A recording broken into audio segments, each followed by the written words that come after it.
그래서 어제 너무 편안하게 만취를 해서 술을 좀 좋아해서 제 직업은 사실은 타투이트 일하려고 알려져 있는데요. 그건 제 뿌리가 타투이트라 지금 사실은 그냥 작가로 불리고 싶은 약간 그런 소망이 있는, 근데 요즘에는 작가라고 불리고 있어요. 여러 가지 일을 해서. 첫 번째 사진이 넘겨주시면, 제가 이제 타투이스트로서 활동을 10년을 해왔는데 현장의 작업보다는 사실은 타투가 우리나라에서 의료법으로, 전 세계에서 의료법으로 묶여있는 나라예요. 그래서 저는 왜 알려졌냐면 사실은 응시는 잘해서 알려진 게 아니라 국내에서 유일하게 타투 합법화 운동을 시작을 하고 10년간 언론 방송사라든지 이런 언론에 노출이 됐기 때문에 사실은 그런 유명성 때문에 사실은 알려져 있던 거고, 여기서 재밌는 얘기 하자면 이건 이제 중국에 나간 한류 잡지 합으로 찍은 건데 이 여자분이 중국분이에요. 이분이 누구냐면 그 시진핑 주석 비서실장 딸이거든요. 자기 한국 잡지 한번 실어달라. 그러면 중국에서 너네 잡지들을 잘 유통시킬 수 있겠다. 그런 걸 해가지고 했는데 항상 사람들이 당신의 직업은 무엇인가요? 아니면 뭐 지금 타투이스트인데 왜 이걸 하시죠? 항상 박물하는 문화가 있어요. 딱 이것만 해야 되는. 그래서 그런 것 때문에 지금은 일부러 타투이트만 빼고 사는데 그냥 기자들이나 모든 방송을 나가면 앞에다가 그냥 그게 좀 세니까 이미지가, 그래서 항상 붙여가지고 어쩔 수 없이 지금 받아들일 거고. 다음 사진은 이건 제 일본에서 활동하는 사진인데요. 여기 야수꾼이에요. 야수꾼인데 제가 또 그 반일 활동가로 매년 8월 15일 날 광복절에는 그 야수꾼에 가서 이렇게 시위하다가, 요 이유는 사실은 있어요. 왜냐면 타투이스트라는 게 제가 타투 합법화 운동 하니까 욕을 하잖아요. 국가에다, 사회에다가. 우리 합법화 해주세요. 어느 순간 돌아보니까 너무 이기적인 거죠. 나는 사회에서 뭘 하겠지? 군대 갔다 올 게 없는 거야. 그럼 제가 할 수 있는 거 고민하다가 처음에 대마도를 간 거예요.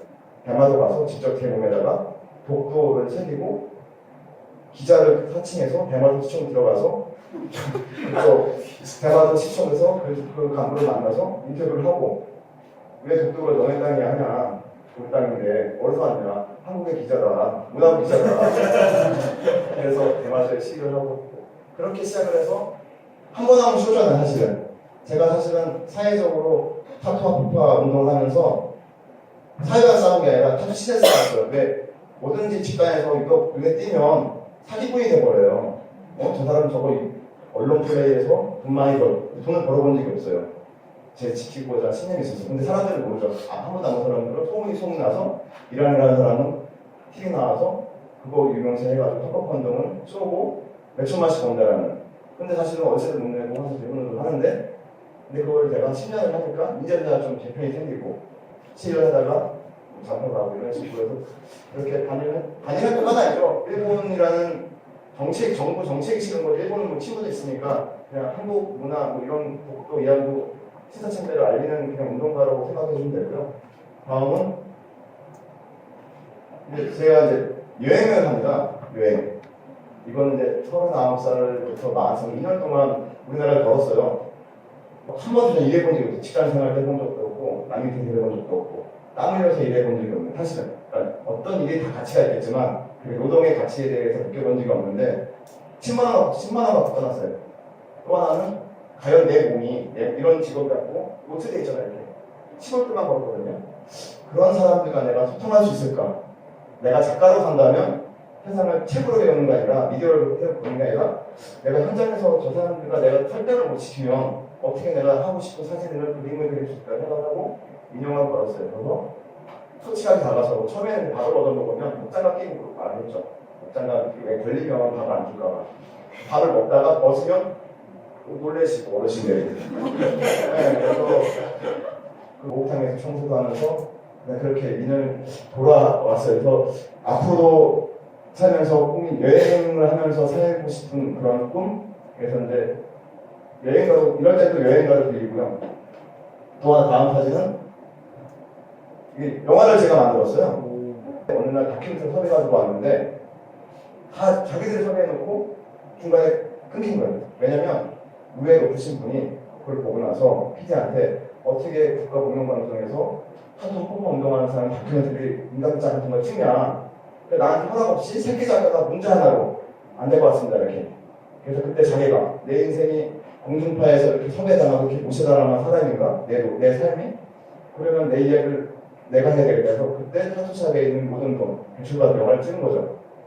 찍어서 한 명도 보여준 적이 없어요. 그러니까 저랑 사귄 친구도 몇 번 보여줬어. 사귄 친구도 도저히 보여줄 수 없는 그런 오글거림. 연기를 해본 적이 없잖아요. 전 다큐를 찍고 싶었는데 감독이 극영화를 찍자고 해가지고 드라마를 찍어버린 영화를. 그래서 그 영화를 누구도 보여줄 수가 없어요. 그래가지고 틀 수도 없고. 이때가 36살이거든요. 이때 한 시간에 말하면 결혼할 친구 떠났어요. 그리고 내 밑에서 오른팔 왼팔을 했던 사람들 떠났어요. 왜? 내가 해줄 수 있는 게 아무것도 없으니까. 그리고 그냥 재산이 되는 게 아니라 타투이스트가 돈을 어떻게 벌어요? 타투샵에서 벌잖아요. 근데 타투샵 보증금에서 영화를 만들었기 때문에 우리나라 제일 유명한데 잘 먹고 자라고 할 데가 없었어요. 그래서 선배 타투샵 소파에서 자다가 밥주면 먹고 막 그런 식으로 한 1년 버티다가 다음 사진이 제 스승님이에요. 제가 살면서 내 삶의 유일한 단 한 분의 스승이라고 생각하시는 한 분인데 저는 여러분들처럼 기본적인 환경에 자라본 적이 없어요. 그리고 우리가 보통의 삶이 있잖아요. 보통의 삶을 살아가는 게 얼마나 힘든지는 저는 잘 알아요. 왜? 보통의 삶을 살려면 보통의 학교를 나와서 보통의 직장을 들어가서 보통의 연애나 보통의 결혼 생활을 하고 보통의 삶을 살아야 되는데 저는 특이하게 살고 싶어 그런 게 아니라 그렇게 할 자격이 한 번도 없었어요.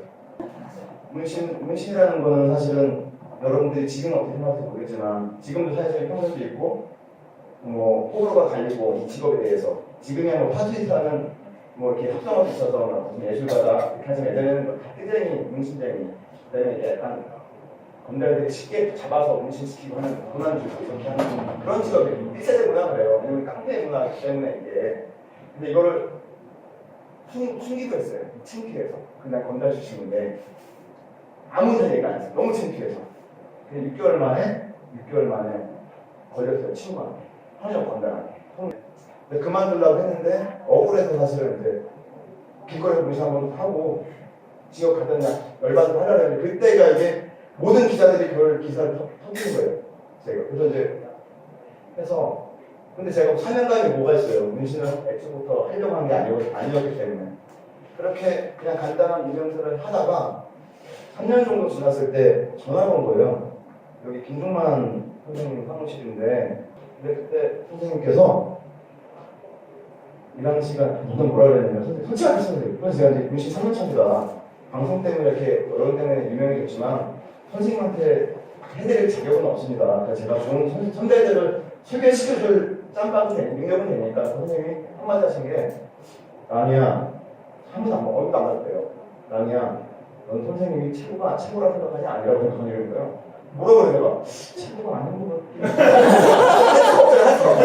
그래서 예 선생님 최고죠 그랬어요. 근데 선생님 하신 말씀이 나는 이란이가 한 번도 안 봤지만 너의 기록을 방송 뉴스나 이런 걸 봤지만 너 하는 일이 참 진정성 있고 이게 높이 평가하고 내가 문신을 하고 봤는데 너한테 받고 싶대. 난 너를 최고라 생각한다. 근데 그때 무너졌어요. 왜냐면 나는 3년 동안 막 살았거든요. 사명감이 없었어요. 그냥 유명해지면서 매일 나가서 헌팅하고 술 먹고 뭐 다니는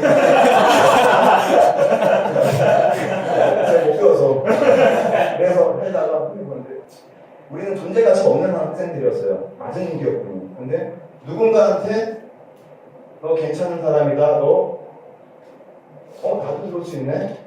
또 하나는 어쨌건 내가 이게 거짓이더라도 무언가를 내가 행위를 하거나 행동을 하면 옳은 일을 하면 누군가한테 칭찬을 받거나 인정을 받을 수 있는 나도 사람이구나 처음 느꼈어요. 그게 33살이에요. 선생님 문신 해줬어요. 오셨는데 많이 몰려와서 사람들이 긴급하게 보겠다. 저는 이제 선생님한테 돈으로 따지면 80만 원짜리를 해드렸어요. 10시간에. 통제가 안 돼요. 보통 사람들은 선생님 움직이지 마세요. 막 하는데 안 되는 거예요. 선생님 개념이 돼버리니까 처음 본 날이지만 다 끝나고 나서 죄송스러운 거예요. 왜냐면 내가 좀 더 실력이 있을 때 만나면 작품 남는 거죠 몸에. 나중에 이게 흠이 될까 봐 스스로 못했던 게 또 다른 사람 찾아가서 선생님이 이거 일하는 사람 있으면 비웃음을 할 수 있고 선생님이 내가 얘기했어요. 저는 고생을 해서 선생님 제가 만약에 좀 더 실력 있는 친구였으면 좋은 작품을 선물 드렸을 텐데 제가 아직 부족을 많이 안 드리는 거예요 저한테. 그러니까 앞에 앉으려고 앉았는데 저희 밑에 애들 얘네들 잠깐만 안 볼래? 랑이야 너는 문신 몇 년이니? 저는 선생님 했으니까 그렇지 선생님 올해 하신지 35년째야. 예, 선생님이 나는 그런데 35년 하면서 지금 사진이 내가 스스로 한 70점이라고 생각을 해. 그리고 앞으로 남은 인생을 30점 못 받은 거에 대해서 30%에 대해서 살면서 할 거야. 보충해가면서. 그런데 너는 이제 3년 사냥한 놈이 왜 네 작업에 대해서 100%라고 생각을 하니? 나한테는 오늘 한 50%만 했다고 생각을 하고 앞으로 작가로서 50%에 대한 반성과 후회도 하고 노력해서 채워나가라는 말씀을 하는데 그런 약간 교훈적인 말이 처음 이렇게 발끝에서 그런 얘기를 들어보지 않는 사람. 그래서 이분은 내가 그때 느꼈어요. 스승님을 모셔야 되겠다라는 생각을 했어요. 문신해주고 이런 고객과 손님으로 끝나시는데 그냥 했어요. 근데 선생님이 그냥 하시는 거예요. 원래는 멋있게 하려면 이게 얼마니? 딱 하면 아니 선생님이니까 저는 선물 드리겠습니다. 이렇게 나가죠. 왜냐면 계산 안 한다고 하면서 그냥 저 순간이 온다. 그런 날이 어떻게 멋있게 할 것인가. 그래서 다들 왜냐면 또 포르쉐를 타고 오고 유명한 사람이 가니까 받아도 되지 않을까라는 그런 악마 천사에서 장하면서 어떻게 대처할까. 근데 이사람 성향을 모르니까. 그래서 고민하다가 얘기는 하겠진 않아. 그래가지고 나는 처음 봤는데 그냥 맥도날드 하나 뭐 하나 했는데 갈 때 일단 서서 이제 그냥 가서 보는데 얘기하는데 제가 하려고 하는데 툭 나가시는 거예요. 그래가지고 뭐지? 이게 결정대인가? 저 사람도 똑같은 거야. 내가 인정을 가치를 인정하는데 분명히 아까는 작가로서 하는데 근데 이제 그 중에 한 명이라는 거야. 갔어. 친한 동생일 거야. 옆에서 놀러 온 친구야. 그냥 외국 타투한 사람들이 그날 보는 거면 한국이니까 사줘요. 막 쓰고 놓고 쏜단 말이야. 돈이 1만 원이랑 80만 2만 원이니까 쓴단 말이야. 또 술 좋아하고. 작정하고 뭐가 해줘. 형이 오늘 오기 전에 돈이 하나도 없는 건데. 그래서 나 돈 못 받았으니까 양아치네. 그 사람은 걔는 걔를 몰라요. 돈 중간에 사람은. 그러니까 형님 그런 사람한테 돈을 받아야지 왜 멍청하게 돈을 못 받냐고. 아까 포르투 타고 갔다고. 돈을 그런 사람 받아야지. 형은 참 멍청하다고 그 새끼 뭐 하지마. 난 욕하지 말았다. 아니 양아치라고 하는 거예요. 그래서 내 돈 사게 해가지고 술 먹었어. 근데 먹으면서 계속 생각했지. 왜 말을 안 하는 거지? 처음 봤는데? 왜 그러지? 존중을 할 때는 아니 말하는 내가 멋있게 말했어야 말해야 이게 다 되고 내가 멋진 사람이 되는데 그냥 가버리니까 노동 착취한 것 같고 그래서 한 3일을 고민했어요. 스승님을 할까? 아니면 그냥 오면은 그냥 나중에 오면은 뭐 나중에 돈 받을까? 그거 안 올 수도 있겠다. 그렇게 했는데 4일 정도 지났는데 눈을 뜨드리는 거예요. 근데 그때 왔던 선생님 비서들 스태프 직원들이 그린 사진을 저 뒤에 있는 저 걸려있는 철제 있죠? 지금 이분 앞에 있는 거 두 개, 칸막이 걸어놓은 것들, 공구 걸어놓은 것들 그 정도 사이즈 그림을 가지고 오신 거예요. 많이 찍어서. 그러니까 선생님은 그렇게 대가를 치는 거예요. 그게 지금 한 2천만 원 정도 그러니까 내놓으면 경매가 선생님 지금과 사장한테 그 주원이는 봤을 거예요. 그 사진을 그게 그 당시 2천만 원. 그래서 올라가셨죠. 직원들 농담 삼아 형님 잘 보관하라고. 선생님 시가 급사하면 그러니까 농담이지만 그런 정도로. 그러니까 제가 만약에 그때 생각했죠. 만약에 내가 선생님 잠깐만요. 다 좋은데 50%고 30%다 좋은데 계산 좀 해주셔야 만약에 했다면 선생님도 그런 답변이 안 생겼겠죠. 그러니까 그 찰나의 순간에 내가 사실은 뭐 선택 여지가 없었죠. 바로 나가는 바람에 그 이후에 내가 고민했다는 것에 대해서 약간 죄책감 스스로 민망함 쪽팔림도 있었고 그렇게 선생님을 만나고 나서 사람이 바뀌기 시작했어요. 그러니까 스승이 있다는 거, 멘토가 있다는 거, 뭐 요즘 멘토 뭐 자기개발서 많이 그런 건 필요 없이 살면서 처음 내가 몸으로 느껴가지고 그냥 저 사람이 유명해서 우리가 뭐 혜민스님처럼 한 번도 보지 않았는데 사회적으로 명망이 있어서 멘토다 이런 게 아니라 직접적으로 나한테 그런 행위라든지 말씀이라든지 해놓으니까 전 그때부터 빠져들 수밖에 없죠. 충성을 할 수밖에 없죠, 선생님한테. 그래서 선생님이 3년, 4년 지나면서 어느 순간 랑이도 제자로 받아주신 거예요. 처음에는 무슨 아니었는데 항상 전시를 하면 VIP, 제가 우리가 몇 년 전까지만 해도 VIP가 아니라 선생님한테는 그냥 이렇게 무신행했잖아요, 사회에서. 근데 어느 날 선생님이 그 문재인 대통령 후보 나오는 그분을 초대하기 위해서 만든 전시가 있어요. 매일 고소영, 장동건 리스트가 중간에 카트트 이런 걸 주신 거예요. 그래서 보통은 이제 전화해서 야 전시 때 직원들 전화해서 선생님 전시니까 이번에 오세요 그랬는데 한번 발송해 주신 거예요. 이걸. 직접 그걸 보고 느끼라고 너도 가치가 있는 친구니까 그걸 보고 그런 마음으로 오라는 얘기를 하셔가지고 이렇게 해서 선생님을 만났어요.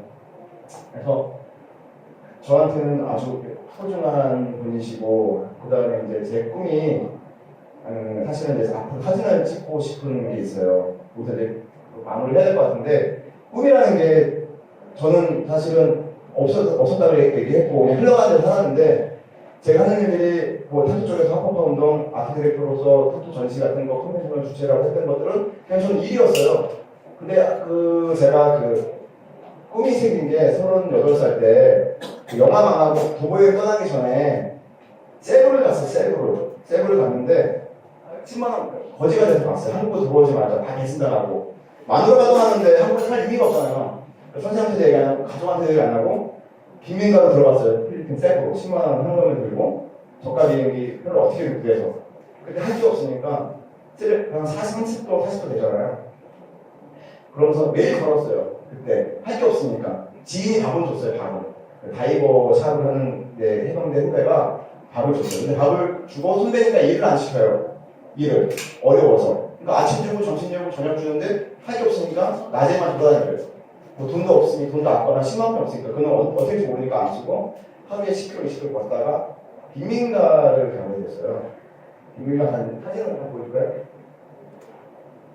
이게 이제 사실은 그때는 제가 카메라도 없고 거시니까 노트2를 가지고 이제 할 게 없으면 하시는데 할 게 없으니까 셀카는 찍을 필요가 없잖아요. 그냥 필리핀을 찍고 다녔는데 제가 이 사진이 훌륭한 것도 아니고 화질이 좋은 것도 아니고 아무것도 아니에요. 사실은. 근데 제가 생각했던 이제 사진에 대한 철학이 생긴 게 이건 노트2로 쓴 건데 제가 먹고 자고 했던 공간에서 이 친구를 여기에 가려면 15km 걸어야 돼요. 걸어서 한 35도 40도 이렇게 막 흐르는 낮에 저는 이방인이잖아요. 문신도 많고 그런 문신도 많고 한국 사람이고 외국 사람이니까 저만 가면 여기가 쓰레기장이거든요. 쓰레기장 빈민가 쓰레기장 저거 가면 다 도망가는 거예요.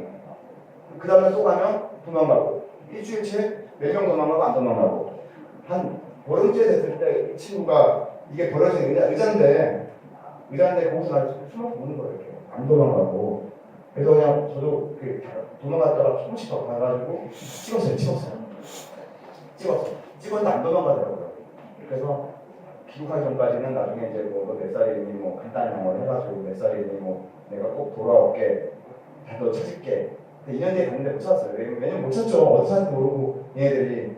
그래서 이 사진을 갖고 있으면서 근데 그때는 사진을 찍겠다는 게 없었어요. 그냥 돌아오는 제가 작가로 살겠다 했는데 어느 순간 머릿속에 이제 이 친구가 생각나고 그 다음에 사진이라는 게 요즘 사진 동호회도 많고 사진도 많잖아요. 사실. 그러니까 타투 하는 사람도 너무 많고 사진도 요즘에 카메라만 들고 사진 작가고 어디든 마찬가지겠지만 다 이쁜 사진 찍잖아요. 사실 이쁜 사진 이쁜 모델 하고 좋은 카메라 사고 근데 제가 이제 살고 싶은 거는 이제 제가 이제 38살 지금 42살이거든요. 42살에 처음 꿈이 생긴 거예요. 33살에 나한테 교훈을 주시는 선생님을 만났고요. 42살에 40살에 꿈이 생긴 거예요. 그러면 꿈을 이루려면 기존의 걸 같이 갈 수는 없어요. 버려야죠. 그럼 제가 이제 느낀 게 좀 가난하게 살더라도 내 꿈을 위해서 산다 그러면 그렇게 불행하지는 않겠다. 그래서 조금씩 이제 사진을 찍으려고 준비를 하고 있고 기존에 있던 것들 그래서 지금 타투 쪽으로는 상업 행위를 안 해요. 단지 보이죠. 이거 하면 50만 원, 100만 원이고, 근데 그 이후에 넘어가면 저는 다시 그 제자리에 돌아갈 수가 없기 때문에 그럼 2, 3년 동안 제가 공백 기간을 가지고 여행할 의미가 전혀 없잖아요. 여행할 의미가. 그리고 그 여행을 할 때 제가 도보 여행을 할 때 그 총성을 지나간 적이 있거든요. 총성 교도소가 있잖아요. 그 벽에서 한 시간을 못 움직였어요. 왜냐면 그때는 좀 감성적이잖아요. 영화 여행을 하면 그 도보 여행 혼자 하는 여행이니까 옛날 생각은 그 저를 반병신에서 때리는 사람 있죠. 그 사람이 너무 고마운 거야. 만약에 그때 제가 그래서 못 나왔으면 저는 이 안에 있을 수도 있는 사람이거든요. 근데 저는 어쨌거나 배낭을 메고 이 앞을 지나가는 여행자로서 이 건물 밖에 있었다는 그거에 대한 고마움, 소중함. 그래서 돈보다는 내가 지금 돈을 남들보다 이렇게 상업적으로 안 벌고 좀 내가 아끼고 절약해서 좀 불편하더라도 내가 내 삶에 있어서 나 같은 사람이니까 여러분들 뭐 대학을 나오고 뭐 보통의 과정에서 어떤 기술을 가지고 했던 게 아니고 저는 아무런 기술이 없는 사람, 최소한 30살을 탈출할 때도 핸드폰에 연락을 할 수 있는 사람이 한 명도 없었어요. 그러니까 모든 게 무에서 시작했기 때문에 어떤 콘텐츠라든지 스펙이라든지 인맥도 없었고 그렇게 했던 사람이 여행을 할 수 있고 그다음에 이제 선생님이라는 분이 생기고 또 사진을 해야 될까는 제 목표 꿈이잖아요. 꿈이 생겼다는 것에 대한 감사함이 너무 커서 사실은 항상 일상을 좀 소중하게 생각을 하면서 살아요. 사람을 만날 때도 항상 감사하게 생각하고 그래서 앞으로도 그렇게 할 거고요. 여러분한테 저보다 이제 앞에 계신 선생님 빼고는 다 좀 어리신 분들 같은데 뭐 마지막으로 하실 수 있는 얘기는 제가 사람에 대해서 되게 중요하게 생각을 하거든요. 사람 관계에 대해서. 저는 선생님한테 10년을 모시면서 남한테 부탁을 해본 적이 한 번도 없어요. 부탁이라는 게. 어떤 사람이 저 사람의 재능이 이해관계 때문에 만나본 적이 없어서. 그래서 선생님 주변에는 선생님을 통하면 뭐 전시장도 싸게 구할 수도 있고, 많잖아요, 사실은. 누군지. 저를 통해서도 뭐, 누구 오픈했는데 뭐, 연예인 좀 소개시켜줘라, 뭐, 이렇게 많잖아요, 사실은. 근데 제가 생각하는 거는 인간관계는, 사람관계는 그러니까 서로의 그 재능이라는 상대방의 재능을 이용하지 말고 그냥 이해관계 없이 만났을 때 그리고 정말 싶으면 그 사람이 뭐가 지금 힘들어하고 뭐가 필요한지 먼저 파악할 줄 알아야 진짜 인연이라고 생각하거든요. 그럼 제가 능력이 되면 먼저 도와줘요. 능력이 안 되면 어떻게든 다른 사람한테 부탁을 해서 그런데 그게 아니라 아무런 무관 상태에서 이렇게 먼저 덤비거나 저 사람이 뭐가 될 것 같으니까 친해지고 이런 것들을 좀 방지하고 그런 인연을 안 만들려고 하는데 그래서 사실은 그 주원 씨? 뭐 주원이라 그럴게요. 주원이도 사실 그렇게 만났어요. 여기 오는 것도 되게 흔쾌히 올 수 있었고 만약에 그렇게 아니고 사무적으로 만났으면 저도 이렇게 야 얼마 주는 거야?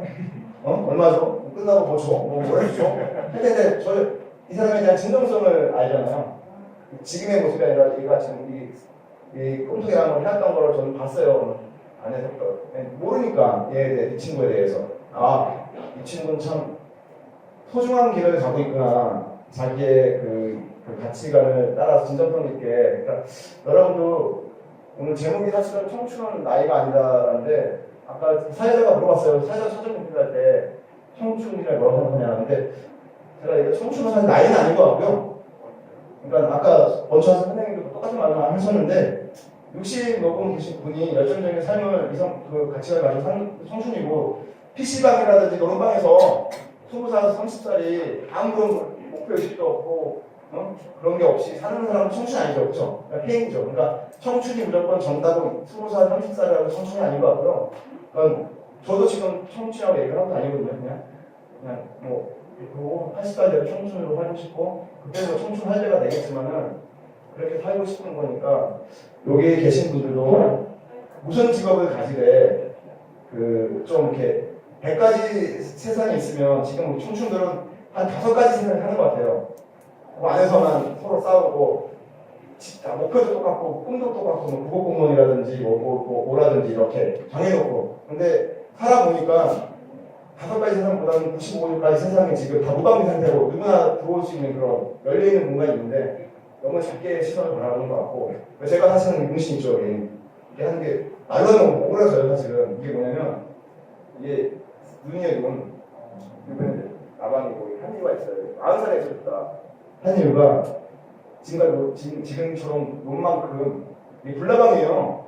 이게 나비가 아니라 그러니까 더 열정적으로 놀겠다라는 그런 희망에서 밤낮 다르지 않고 놀겠다는 그런 거와 이거는 이제 사진을 찍고 싶은데 내가 지금 가지고 있는 시선 이거 두 개의 눈 그럼 부족하지 않겠나라는 생각 그리고 너무 한정적인 삶을 살았던 어차피 우리나라도 한정적인 공간이잖아요. 앞으로 세계의 주로 떠나려고 준비를 하고 있는데 카메라를 들었을 때 내가 또 하나의 눈을 가지고 싶다.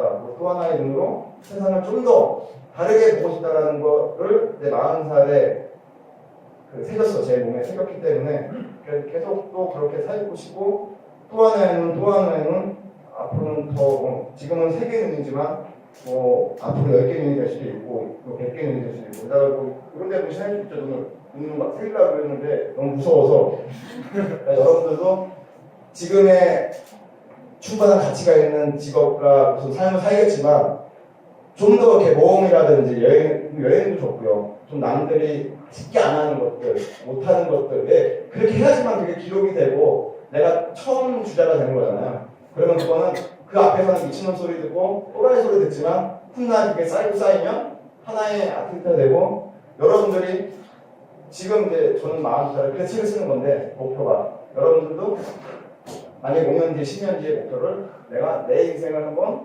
자기를 해도 사실은 책 한 번 내야 되겠다 아니면 누군가 앞에서 내 이야기를 그러니까 자기 살아온 게 30년 40년인데 자기 얘기한 게 아무것도 없다면 그건 너무 슬프잖아요. 그렇죠? 여러분들도 앞으로 한 3년 뒤 아니면 1년 뒤 아니면 뭐 다음 기회에 나는 어떤 자리에 가서 내 이야기를 책으로 아니면 내 입으로 말할 수 있는 사람이 되야겠다. 그런 목표를 가지고 산다면 좀 그 삶이 좀 풍부해지고 지루하지 않고 좀 행복하지 않을까라는 생각을 합니다. 그래서 오늘 이렇게 뭐 20회라서 많은 분들이 부담이 당하는 것 같아요. 원래 꽉 찬다고 주원 씨가 120명 정도 와서 형 어떻게 할 거야? 어떻게 110명한테 어떻게 같이 얘기를 할 거라 했는데 너무 좋아요. 그러니까 2부에서 물어보고 싶은 것들 약간 디테일하게 공부하는 것도 있잖아요. 뭐 그런 것들 막 19분부터 해가지고 여러분들이 안 들었던 얘기, 일본 얘기라든지 뭐 묘사를 원하면 따로 오시고 해서 여러분들이 이렇게 일상적인 강연은 아니었다 생각해요. 근데 너무 좋은 얘기하고 다른 얘기하고 그럼 너무 아재 같잖아요. 그렇죠? 감동 줄 게 없는데 저는. 그러니까 마지막으로 저 같은 사람도 삽니다. 이번에 그 국회의원 선거를 나갔는데요. 출마했어요. 막고에. 근데 저기 중앙선관위에서 정가 저걸 낸 거 정가 저거 하잖아요. 이제. 정가 오범이 나와가지고 사실 그 기록이 나오고 나서 제가 스스로 내가 그것도 저한테 5점이구나. 일반인들은 내가 일일이 가서 설명할 수 없잖아요. 이분들한테는 내가 선거가 운동하면서 활동가로서 그 정가 생겼기 때문에 자랑스럽다고 얘기하지만 일반 네티즌들은 거기다가 어떻게 이런 문신도 하려는 정가도 하려네 이런 비아냥들이 떠들고 캡처해서 떠들고 해서 이것도 하나의 내가 갖고 가야 될 책임을 져야 될 부분이구나 해서 그냥 사퇴를 했어요. 열심히 활동을 하다가 그래서 그런 거 보면 앞으로의 일도 중요하지만 항상 내가 지나가는 길도 참 중요하구나. 그러니까 매사에 좀 올바르게 살아야 되겠다는 걸 한 번 더 느꼈고요. 그래서 여러분들도 뭐 일반적인 삶 이런 것도 있지만 앞으로 가면서 좀 더 우리가 올바르게 겸손하고 정직하게 살아가는 그런 청춘들이 됐으면 좋겠습니다. 감사합니다.